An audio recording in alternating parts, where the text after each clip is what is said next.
Enfin, prendre sa bicyclette sera bientôt un jeu d'enfant à Saint-Étienne Métropole. L'agglomération stéphanoise vient de voter son premier grand plan vélo. En tout, 110 km de réseau devraient être rajoutés aux pistes cyclables et voies vertes déjà existantes. Un plan global pour favoriser l'usage du deux roues sur toute la métropole. Explication dans ce journal. Saint-Étienne Métropole a lancé aujourd'hui son premier grand plan vélo. Les 53 maires se sont mis d'accord. Ce sera 110 km de pistes cyclables supplémentaires d'ici 2029, en plus des réseaux communaux déjà existants.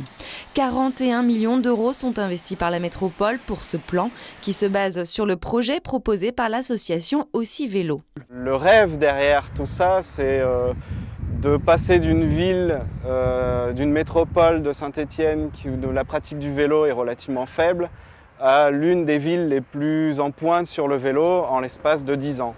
Première étape du plan, aménager un réseau structurant, identifiable et sécurisé pour les déplacements du quotidien. Fini les pistes cyclables qui se terminent sans raison. L'objectif est d'assurer une continuité. Vous avez dans ces 110 km une infrastructure sécurisée qui peut se retrouver sur des routes métropolitaines, mais avec une piste cyclable qui est identifiée, qui est entretenue et qui bénéficie d'une signalétique, si vous voulez, qui permet à l'automobiliste de bien l'identifier et au cycliste de savoir qu'il est sur une voie qui lui est réservée. Pour accompagner ce plan d'infrastructure, un ensemble de dispositifs sera mis en place avec l'installation d'arceaux, une meilleure signalétique, 9 nouvelles consignes sécurisées pour le stationnement, ainsi que le renouvellement du contrat avec Véliver prévu pour 2021, où le vélo électrique sera à l'honneur.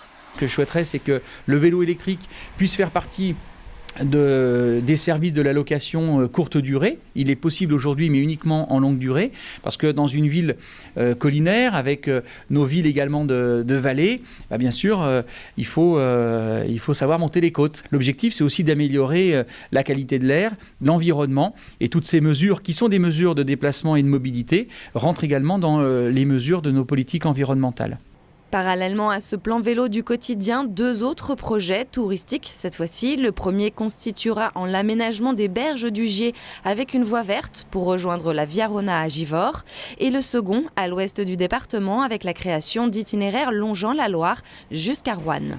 La métropole espère ainsi tripler le nombre d'utilisateurs de vélos d'ici 10 ans. Alors tous à votre bicyclette.